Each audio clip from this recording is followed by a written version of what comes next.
अस्सलामुअलैकुम जी। आज मैं आपको सिखा रही हूँ जनाब गोश्त अचारी सिखाना। ये मुझसे काफ़ी ज़्यादा रिक्वेस्ट की गई थी। चीज़ें आपको यहाँ पे दिखा देती हूँ।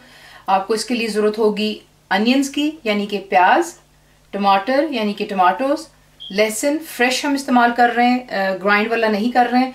तो आपको चाहिए होंगे इटली यहाँ पर लहसुन यानी कि गार्लिक, और साथ ही आपको चाहिए होगा जिंजर यानी कि अदरक।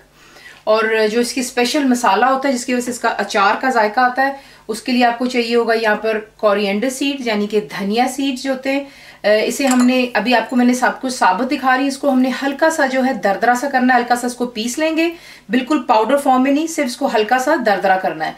तो दैट्स कोरिएंडर सीड्स। साथ ही आपको चाहिए जीरा के सीड्स यानी कि जो होता है क्यूमिन सीड्स।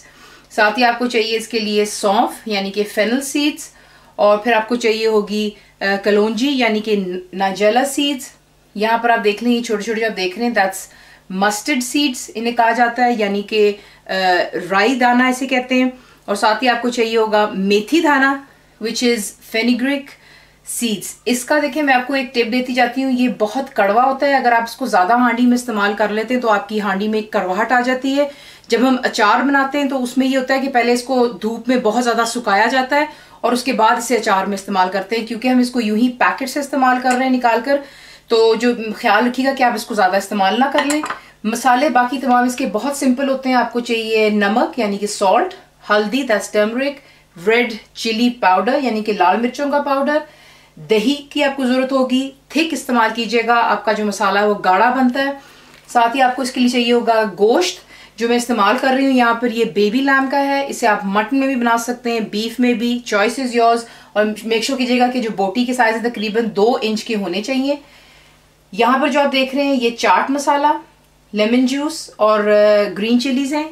इसके साथ मैंने आपको पहले भी दिखाया हुआ है कि इन दोनों का पेस्ट बनता है और हम इसे ग्रीन चिली में स्टफिंग करके एंड में गार्निशिंग करते हैं। साथ ही आप इसको ऑयल में बनाएं, घी में, आपकी अपनी पसंद है। मैं तेल में बना रही हूँ तो आपको दिखाती हूँ कि नेक्स्ट हमने क्या करना। सबसे पहला काम आपने जो उसके मसाले की तैयारी करनी है वो ये कि आप कोई भी देचकी ले लीजिएगा, उसमें पानी डाल लें।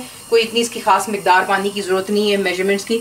आपने बीच में अपने जो ये प्याज है, क्योंकि इस वक्त ये हार्ड है, क्रिस्प है, हमने इनको सिर्फ सॉफ्ट करना है क्योंकि हमने इसकी पेस्ट बना लेनी है।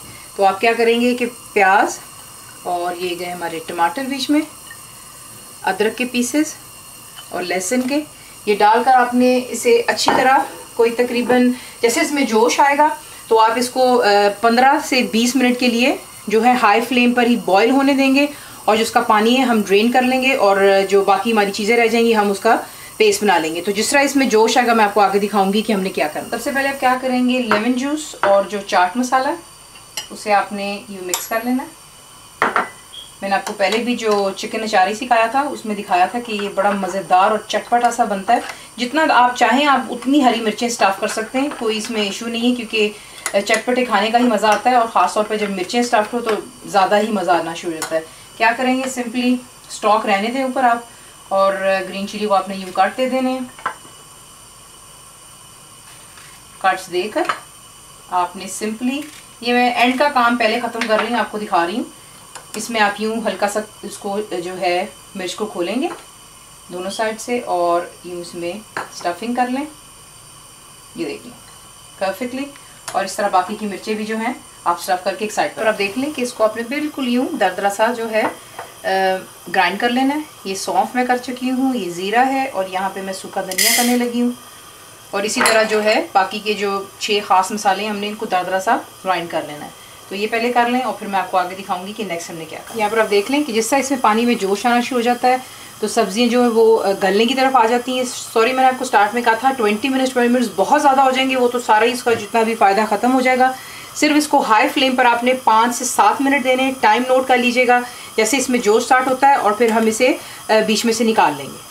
7 मिनट जब आपने इसको अच्छी तरह पानी में बॉयल कर लिया है, पानी को आप डिस्कार्ड कर देते हैं और इसके अंदर तमाम चीज़ें डालकर आपने इसे ग्राइंड कर लेना है टू ए थिक पेस्ट। अगर आपको थोड़ी प्रॉब्लम होती ग्राइंड करते हुए तो बेशक थोड़ा सा पानी आप इस्तेमाल कर सकते हैं, ज़्यादा नहीं। तो बस अब इसे ग्राइंड कर पेस्ट को ग्राइंड कर लेने के बाद नेक्स्ट स्टेप ये होगा, तेल मैं ऑलरेडी गर्म कर चुकी हूँ। सबसे पहले हम इसमें अपना तमाम मीट डालेंगे और मीट का हमने सिर्फ कलर जो है चेंज करना है, यानी हमेशा को कहती हूँ हम इसकी बाइंडिंग करेंगे। तो आप देख लें कि जो मीट है इसने एकदम से अपना कलर चेंज कर लिया। सिर्फ वो ये होता है कि अगर आपका ऑयल गर्म है तो ये काम भी आपका जल्दी हो जाता है। नीचे आप देख रहे हैं गोश्त अपना पानी भी छोड़ रहा है। ये हमने अभी नहीं पकाना शुरू से लेके अभी तक फ्लेम हाई पर है, क्योंकि जब हम इसमें मसाले डालेंगे तो ये है कि तब हम इसको गलाएंगे, क्योंकि मैं बना रही हूँ बेबी लैम्ब से, ये जल्दी गल जाता है तो इसकी टाइम भी कम होती है, पानी की मिकदार भी कम डालते हैं। लेकिन अगर आप कुछ और पका रहे हैं, हैवी मीट है, रेशा उसका सख्त है, तो आपको पानी की ज़्यादा ज़रूरत होगी। यहीं पर आप ऐड करेंगे जो आपके मसाले हैं, नमक, हल्दी और लाल मिर्चें। बहुत सिंपल मसाले होते हैं, कोई ख़ास इसमें नहीं होता, ज़्यादातर सिर्फ वही होता है जो मैंने आपको दिखाया कि हमने ग्राइंड करके डालने होते हैं। इसे डाल लें, हल्का सा मिक्स कर लेते हैं पहले।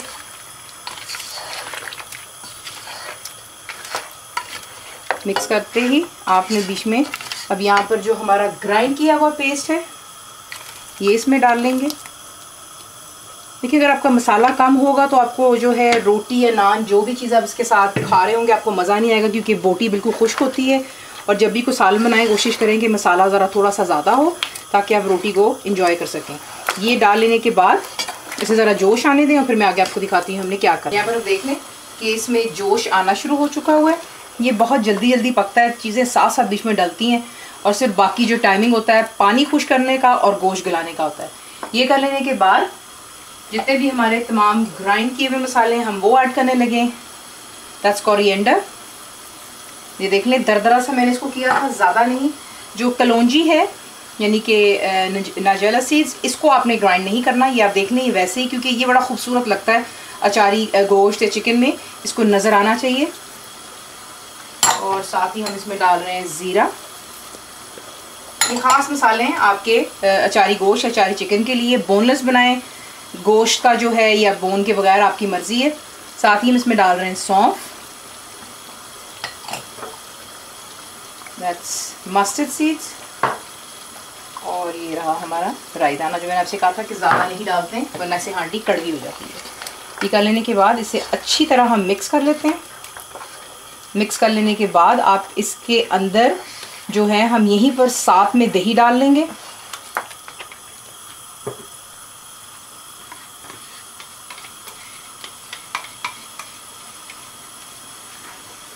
दही को ऐड कर लें, अच्छी तरह मिक्स कर लें। और मिक्स कर लेने के बाद इसके अंदर आप यहाँ पर पानी का 2 को ग्लास डाल लें, छोटे वाले भरकर। और जैसे इसमें जोश आएगा इसे आप कवर करेंगे और लो टू मीडियम पे रखकर कुक करेंगे जब तक कि इसका पानी ड्राई हो जाएगा। तेल खुद ब खुद ऊपर आ जाता है और साथ ही आपका मसाला गाढ़ा हो जाता है। साथ साथ मैं आपको दिखाती रहूँगी इंशाल्लाह। लेकिन ये कि यहाँ पर इसमें जोश आते ही कवर कर लें, लो टू मीडियम पे रख कर आपने इसको कुक करना। यहाँ पर आप देख लें कि इसमें जोश आ चुका हुआ है। अब आपने इसे लो टू मीडियम पे रख कर कवर कर लेना है और कवर करके आप इसे तब तक कुक करेंगे कि आपका मीट भी गल जाए और पानी इंटायरली इसका ड्राई हो जाना चाहिए। तो फिर मैं आपको आगे दिखाऊंगी कि इसकी जो है एंड में सूरत के साथ दिखती है। यहाँ पर मैं आपको दिखा देती हूँ कि पानी जो था वो इंटायरली ड्राई हो चुका है। तेल या घी जिसमें भी आपने बनाया होगा वो आप देख रहे हैं कि ऊजेज आउट। और मसाला देखें कितना इसका गाढ़ा बनता है, यानी कि अगर आप रोटी के साथ खा रहे हैं और नान के साथ तो इसका जायका दुबाला हो जाता है। यहीं पर आप इसको चावलों के साथ में भी खा सकते हैं। एंड में हम यहाँ पर क्या करेंगे, जो मैंने आपको दिखाई थी ग्रीन चिली स्टफ़ की हुई, आप इसे यूँ गार्निश पे रखेंगे और चूल्हे को आपने बिल्कुल लो टू रख कर इसको हम दम देंगे। तकरीबन ज़्यादा नहीं, कोई 3 से 4 मिनट दे दें ताकि जो मिर्चें हैं उसका भी जो जायका है आपके साल में आ जाना चाहिए। उसके बाद हम इसे डिश आउट करें। दम दे देने के बाद आपका अचारी गोश्त तैयार है। ज़रूर ट्राई कीजिएगा और रेसिपी की फुल इंग्रेडिएंट्स के लिए ज़रूर मेरी वेबसाइट पे जाकर चेक कीजिएगा और बनाएं, बताएं आपको कैसा लगा। दुआओं में याद रखें। Thank you for watching the video.